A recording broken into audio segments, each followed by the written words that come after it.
Shalom Aleichem Besem Yeshua Hamashiach. Selamat malam Bapak Ibu yang terkasih dalam nama Tuhan Yesus Kristus. Renungan malam kita kali ini terambil dari Filipi 1 ayat 20 sampai 22. Demikianlah firman Tuhan. Sebab yang sangat kurindukan dan kuharapkan ialah bahwa aku dalam segala hal tidak akan beroleh malu, melainkan seperti sedia kala, demikian pun sekarang, Kristus dengan nyata dimuliakan di dalam tubuhku, baik oleh kehidupanku maupun oleh matiku. Karena bagiku hidup adalah Kristus dan mati adalah keuntungan.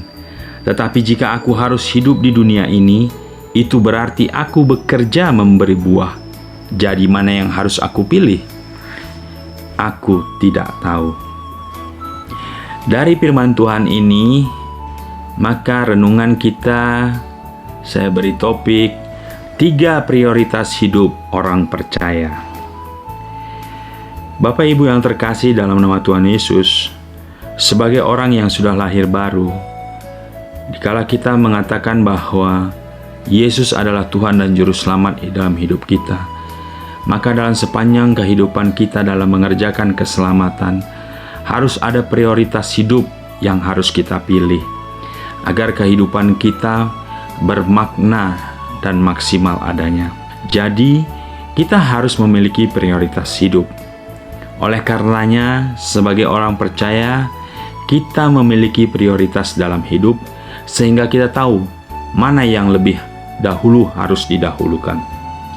Sebagai orang percaya, ada 3 prioritas hidup yang perlu kita perhatikan. Yang pertama dikatakan melayani Tuhan. Ini adalah prioritas pertama. Dalam Matius 22 ayat 37, jawab Yesus kepadanya, "Kasihilah Tuhan Allahmu dengan segenap hatimu dan dengan segenap jiwamu dan dengan segenap akal budimu." Dari firman ini kita dapat mengambil kesimpulan bahwa Tuhan adalah prioritas utama dalam hidup kita. Membangun hubungan pribadi yang intim dengan Tuhan haruslah menjadi prioritas pertama dan utama dalam hidup orang percaya. Paulus berkata dalam Filipi 1 ayat 21, "Karena bagiku hidup adalah Kristus dan mati adalah keuntungan." Jadi, sebagai orang percaya kita harus tahu Tuhan adalah nomor 1 dalam sepanjang kehidupan kita. Jangan sampai ada yang lebih utama dari Tuhan.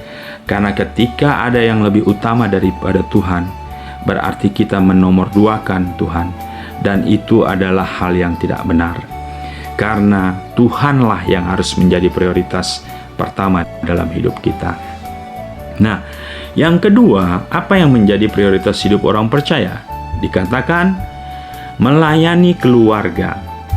Dalam 1 Timotius 3 ayat 5, "Jikalau seorang tidak tahu mengepalai keluarganya sendiri, bagaimanakah ia dapat mengurus jemaat Allah?" Jadi, dari firman ini kita dapat melihat bahwa melayani keluarga itu adalah hal prioritas nomor 2. Bukan yang lain. Bukan jemaat, lingkungan, pekerjaan, bukan. Nomor 2 adalah melayani keluarga. Demikian juga kalau kita lihat di 1 Timotius 5 ayat 8, "Tetapi jika ada seorang yang tidak memelihara sanak saudaranya, apalagi seisi rumahnya, orang itu murtad dan lebih buruk dari orang yang tidak beriman." Nah, ayat ini lebih jelas lagi. Kalau ada dikatakan orang yang belum beriman, itu artinya orang yang belum percaya kepada Tuhan Yesus.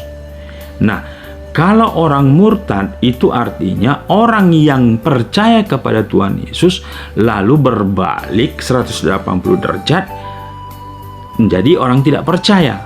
Itu murtad. Nah, dikatakan tetapi jika ada seorang yang tidak memelihara sanak saudaranya, apalagi seisi rumahnya, orang itu disebut murtad dan lebih buruk dari orang yang tidak beriman. Jadi ini menjadi penekanan bahwa melayani keluarga itu penting.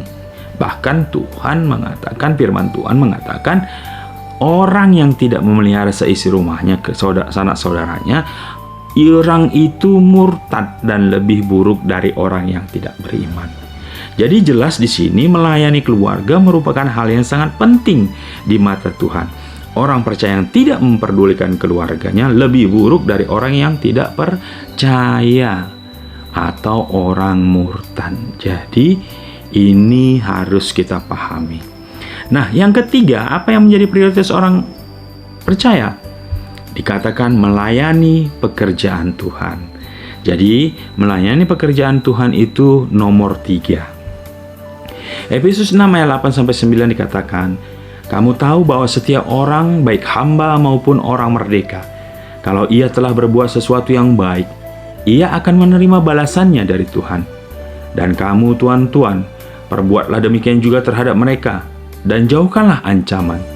Ingatlah bahwa Tuhan mereka dan Tuhan kamu ada di sorga, dan ia tidak memandang muka. Jadi, di sini kita dapat melihat bahwa melayani pekerjaan Tuhan itu juga penting dan itu juga perintah, tapi dia ada di dalam prioritas yang ketiga. Apa contoh melayani pekerjaan Tuhan? Dikatakan bahwa melayani pekerjaan Tuhan bukan hanya di dalam gereja, namun seluruh aspek kehidupan kita di luar gereja juga merupakan pelayanan kita orang percaya. Dunia marketplace di mana kita bekerja dan berusaha juga tempat pelayanan kita. Oleh karenanya, melayani pekerjaan Tuhan itu bisa di gereja maupun di luar gereja. Bahkan di luar gereja, di marketplace itu lebih banyak pelayanan bisa kita lakukan. Terlebih untuk orang yang belum percaya. Nah, contohnya itu dikatakan melayani pekerjaan Tuhan adalah melaksanakan amanat agung. Ini adalah perintah atau order. Matius 28 ayat 18-20, Yesus mendekati mereka dan berkata, kepadaku telah diberikan segala kuasa di sorga dan di bumi. Karena itu pergilah, jadikanlah semua bangsa muridku, dan baptislah mereka dalam nama Bapa dan Anak dan Roh Kudus.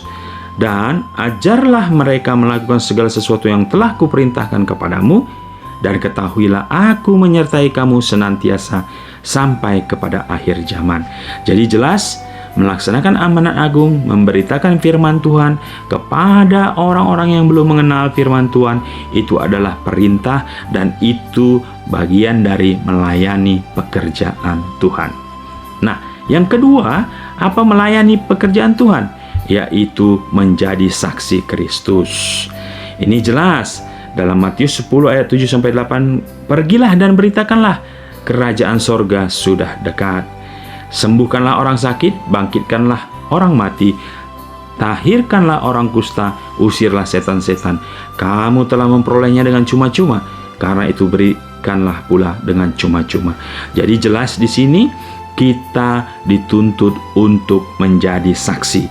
Apa itu arti saksi? Artinya orang-orang yang menyaksikan kebaikan Tuhan Yesus dalam hidupnya. Ini kita saksikan kepada orang-orang lain yang belum mengenal Tuhan, agar melalui kesaksian kita, melalui firman yang dibagikan, mereka juga boleh menerima kabar baik itu, karena Injil adalah kabar. 1 Petrus 2 ayat 9 dikatakan, tetapi kamulah bangsa yang terpilih, imamat yang rajani, bangsa yang kudus, umat kepunyaan Allah sendiri, supaya kamu memberitakan perbuatan-perbuatan yang besar dan dari Dia yang telah memanggil kamu keluar dari kegelapan kepada terangnya yang ajaib.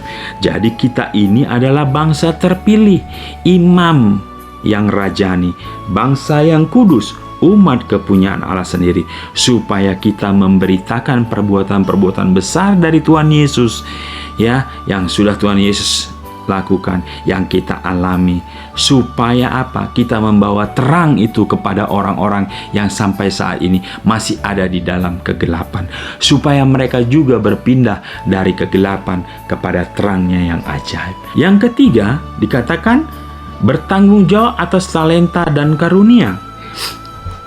Dalam 1 Timotius 4 ayat 14 dikatakan, jangan lalai dalam mempergunakan karunia yang ada padamu, yang telah diberikan kepadamu oleh nubuat dan dengan penumpangan tangan sidang penatua. 2 Timotius 1 ayat 6 dikatakan, Karena itulah kuperingatkan engkau untuk mengobarkan karunia Allah yang ada padamu oleh penumpangan tangan atasmu.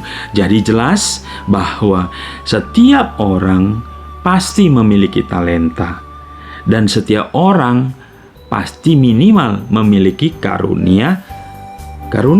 Tetapi dijelaskan di sini bahwa talenta adalah hasil dari genetik atau latihan, keterampilan, sedangkan karunia roh adalah hasil dari kuasa Roh Kudus.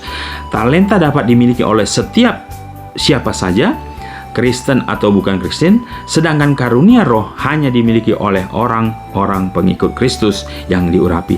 Jadi jelas ya bahwa karunia roh itu hanya diberikan kepada orang percaya karena penumpangan tangan atau karena nubuatan, karena itu adalah pekerjaan kuasa Roh Kudus. Saya percaya setiap kita orang percaya minimal punya satu karunia yang Tuhan berikan, sehingga itu harus kita gunakan, harus kita pertanggungjawabkan kepada Tuhan, sehingga talenta yang Tuhan berikan kepada kita boleh kita gunakan, boleh kita lipat gandakan. Karena apa? Kepada orang yang diberikan karunia dan orang itu tidak menggunakannya, maka karunia itu akan diambil dan diserahkan kepada orang yang mau dan bertanggung jawab mempergunakan karunia itu.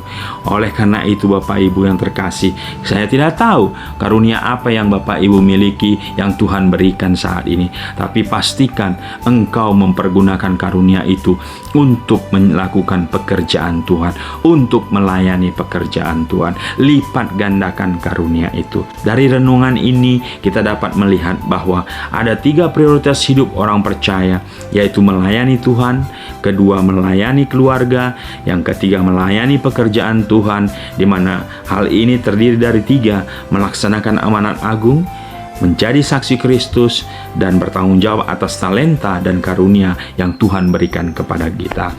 Demikian firman Tuhan, renungan malam ini yang bisa saya bagikan. Kiranya kita boleh diberkati atas renungan ini.